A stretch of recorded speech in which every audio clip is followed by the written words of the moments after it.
सीतापुर में पाल्हापुर के एक ही परिवार के 6 सदस्यों की हत्या हो गई। पुलिस ने जांच के बाद खुलासा किया कि संपत्ति के बंटवारे और किसान क्रेडिट कार्ड के बकाया 35 लाख रुपए जमा करने के विवाद में अजीत नाम के एक शख्स ने अपनी मां, भाई सहित पूरे परिवार के 6 सदस्यों की हत्या कर दी।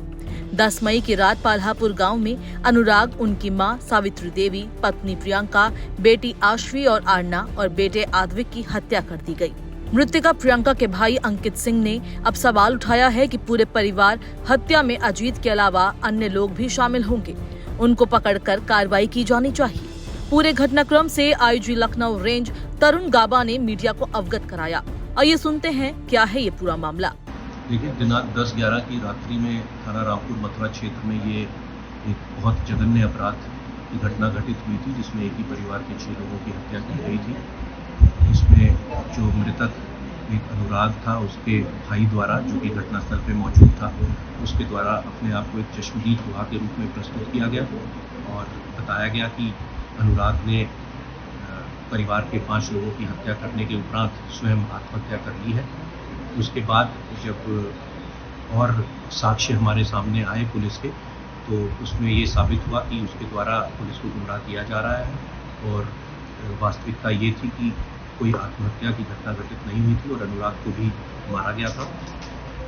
इसी के क्रम में विवेचना की गई, विभिन्न पहलुओं को जांच में शामिल किया गया और जो साक्ष्य एकत्रित हुए, जो तथ्य सामने आए, उसमें ये स्पष्ट हुआ कि मृतक के अनुराग के भाई अजीत द्वारा ही इस घटना को अंजाम दिया गया। इसमें परिवार के 6 लोगों की हत्या हुई थी और इसमें जो साक्ष्य एकत्रित किए गए हैं, उससे स्पष्ट हुआ है कि ये घटना अभियुक्त अजीत द्वारा ही स्वयं की गई है और इसमें विवेचना प्रचलित है। अभी किसी और केस में शामिल होने का कोई साक्ष्य सामने नहीं। सर, वजह क्या रही अभी तक?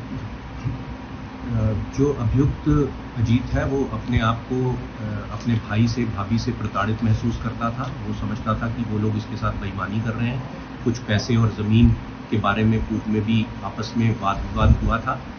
वर्तमान में 24 लाख का एक केसीसी लोन था जिसका भुगतान किया जाना था, जिसमें मृतक अनुराग और उसकी पत्नी कोई भी योगदान करने से और बकाया वापस करने में शामिल होने से इनकार कर रहे थे और ये सारा लोन इसी पर आ रहा था।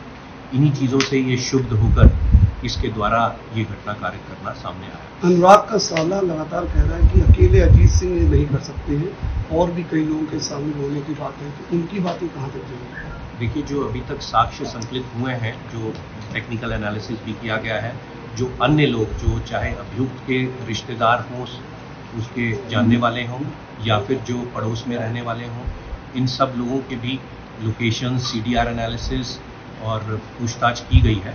पुलिस से पूछताछ में आरोपी ने कबूल किया है कि वो भाई और भाभी की हत्या करना चाहता था, लेकिन मां के जागने की वजह से उन्हें भी मारना पड़ा।